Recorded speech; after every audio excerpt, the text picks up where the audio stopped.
Hello, my name is Jacob Precy, and I will be reading The Night Before Christmas.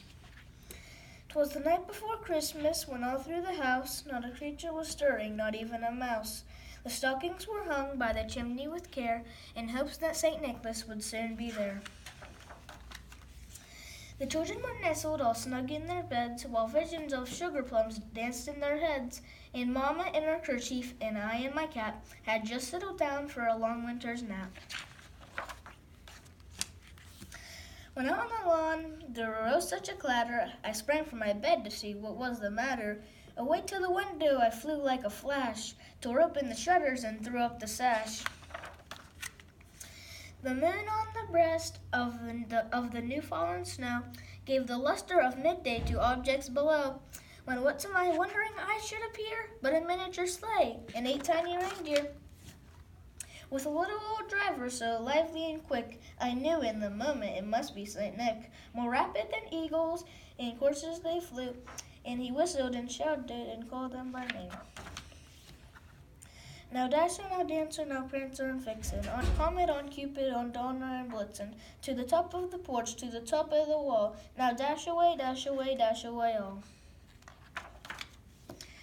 As dry leaves that before the wild hurricane fly, when they meet with an obstacle mount to the sky, so up to the housetop the coursers they flew, with a sleigh full of toys and St. Nicholas too. And then in a twinkling I heard on the roof the prancing and pawing on each little hoof. As I drew in my head and was turning around, down the chimney St. Nicholas came with a bound.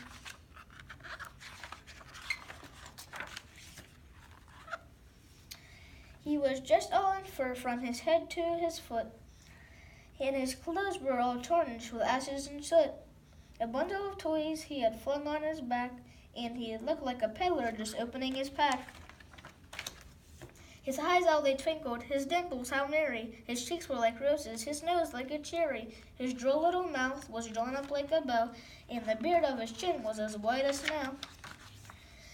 The stump of a pipe he held tight in his teeth, and the smoke it encircled his head like a wreath. He had a broad face and a round little belly that shook when he laughed like a bowl full of jelly.